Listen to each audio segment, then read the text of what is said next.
मित्रांनो, दोन गोष्टी मी प्रामुख्याने सकाळपासून नोट केल्या की प्लास्टिक बॉटल्स टाकण्यासाठी इकडे प्रत्येक गावामध्ये असे केजेस केलेले आहेत, जाळीचे केजेस. आणि ते प्लास्टिकच्या बॉटल दुसरीकडे त्या लोक टाकत नाही आहेत. आणि सगळ्यात महत्त्वाचं काय माहिती आहे का, सगळ्यात महत्त्वाचं की हे जी गावं आहेत तिकडची, ही गावं तंबाखूमुक्त गावं आहेत. म्हणजे तुला पण मी सकाळी दाखवलं तर म्हणजे तंबाखूमुक्त गाव लिहिलेलं आहे त्यांनी, आणि त्यांनी लाईनिंगच केलेलं आहे, रोडवरतीच लाईनिंग केलेलं आहे की ही गावं तंबाखूमुक्त आहेत. तर तंबाखूमुक्त गाव ही कल्पना मला प्रचंड आवडली. म्हणजे काय आहे की ते पदार्थच तुमच्याकडे मिळणार नाहीत, तंबाखूजन्य पदार्थ जर मिळणार नाहीत तर नवीन जी तरुण पिढी आहे त्यांना त्या गोष्टींची व्यसनच लागणार नाहीत. हे की लईच भारी वाटलं मला. हे गावं एवढी छोटी आहेत, साधी आहेत, पण स्ट्रॉंग मेसेज देऊन गेले सकाळपासून. एक दोन मेसेज तर स्ट्रॉंग मिळाले की प्लास्टिकही कुठेही फेकत नाहीत. म्हणजे आपल्याला ह्यांचं बघून आपल्यालाच ते गाडीतून एखादा प्लास्टिकचा कचरा किंवा काय असं फेकायची इच्छा झालेली नाही सकाळपासून. तर भारी आहे मित्रांनो हे सगळं, म्हणजे मला तरी आवडलं. तर मस्तपैकी 2 कप चहा आणि 2 वडापाव खाऊन आपण निघालोय गुहागरला. आता गुहागरला काय ते आपण तिथे गेल्यावर बघूया. प्रचंड उष्णता आहे, पाऊस आहे पण प्रचंड उष्णता. तुम्ही बघताय का, मी म्हणजे अक्षरशः घामच पुसतोय, नुसता घामच पुसतोय. घाम पुसला की येतोय परत. चला तर निघूया आता मग गुहागरला. आपण गुहागरला गेल्यावर काय बघायला मिळते बघूया आपण. आता इतर लोक स्थानिकांना विचारलं की काजू आणि जे काही कोकणात पिकणारे वस्तू आहेत ते मिळत आहेत का, तर त्यांनी गुहागरचंच नाव सांगितलं. इथं तर काही मिळत नाही आहे वेळणेश्वरमध्ये. आपण गुहागरला जाऊन बघूया की तिथं काय काय मिळते आपल्याला, स्थानिक लोकल पदार्थ किंवा काही गोष्टी ज्या आहेत त्या. तयार आहेत मग? चला. इव्हिनिंगला आपण आता पोचलेलो आहे गुहागरच्या बीचवर. गुहागरच्या बीचवरती समुद्राचं उधाण तेवढं जाणवत नाही आहे, कारण सपाट जागा जास्त आहे. आणि जे आपण वेळणेश्वरला बघितलं की जे लाटा होत्या मोठ्या मोठ्या, ते तो प्रकार इथं कमी जाणवतो. आणि आहेत लोक इकडं भरपूर गर्दी आहे त्या पद्धतीने, ऑफ सीझन असला तरी पावसाळ्याच्या ह्याच्यात. आणि मस्त वाटतं एकंदरीत. तुम्ही पावसाळ्यात जर गुहागरला राहण्याचा येण्याचा विचार करत असाल तर राहण्याचं नियोजन बघून या. आणि जेवणाच्या ह्याच्यात मासेमारी सध्या बंद असल्यामुळं तुम्हाला इथं मासे नाही मिळणार, ताजे मासे मिळत नाहीत. कारण फ्रोझन फिशमध्ये तुम्हाला मिळू शकतं, ऑप्शन आहेत फ्रोझन फिशमध्ये, पण ताज्या फिशमध्ये तुम्हाला ऑप्शन नाही मिळणार तेवढा.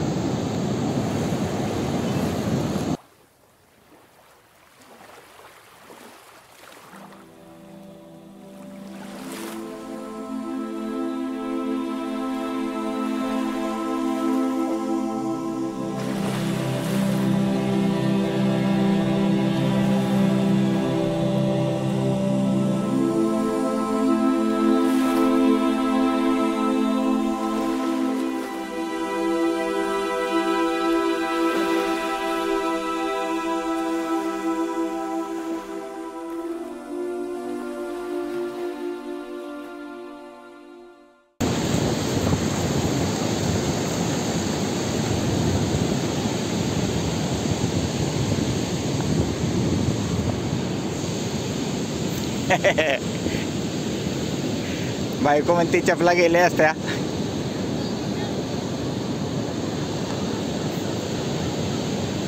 चप्पल गेली असती पण वाचवली पाहिजे. बायकोने चप्पल वाचवलेली आहे.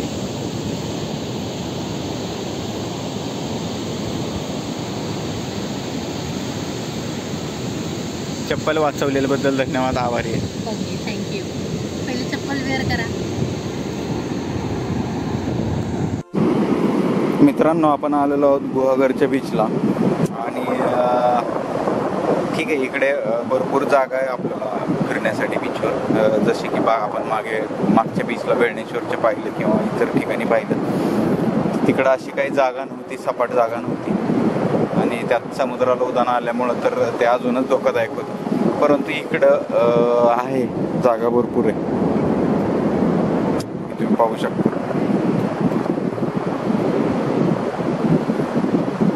आपण नेमकं आता सनसेटच्या टायमिंगला आलेलो आहे आणि आपण पाहतोय बायकोने व्हिडिओ कॉल केलेले आहेत कोणाला. हा, ह्या दोघींना व्हिडिओ कॉल केला आहे.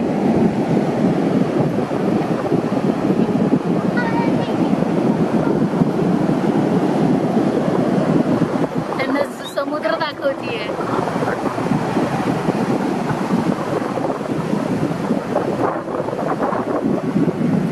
एकदम व्हाईट व्हाईट.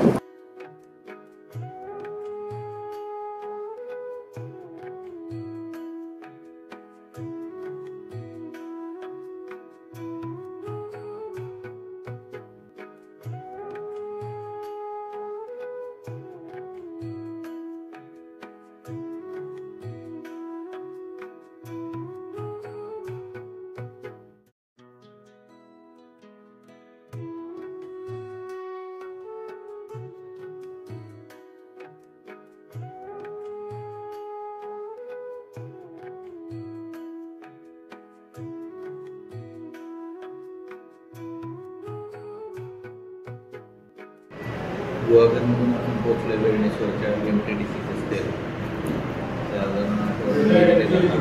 आणि आपल्याला उशीर झाल्यामुळे आपण हेवी जेवण काय करणार नाही. आपण आता फक्त डाळ खिचडी एन्जॉय करतो. वेळणेश्वरमधून आपण पुण्याला परत निघालो आहे. पुण्याला जाताना आपल्याला पावसाचं वातावरण झालं आहे. साधारण 3 ते 4 तास आपल्याला कराडलाच पोचायला लागतील. कुंभारली घाट अजून पास करायचा आपल्याला. कुंभारली घाटाची परिस्थिती माहीत नाही. पुढं पाऊस तर दिसतोय. ठिकठिकाणी लोकांची भाताची लागवड सुरू आहे, भात लावणी सुरू आहे.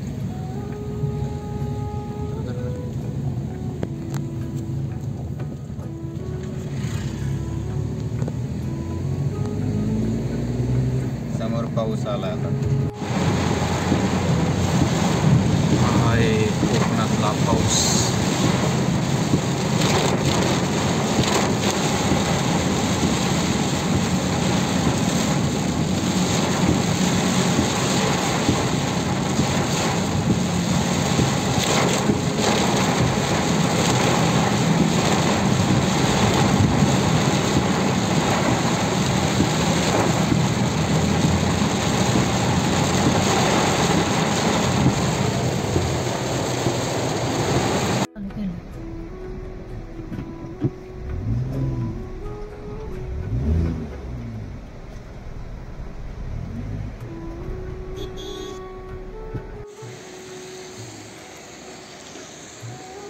हा एक कुंभारली घाट.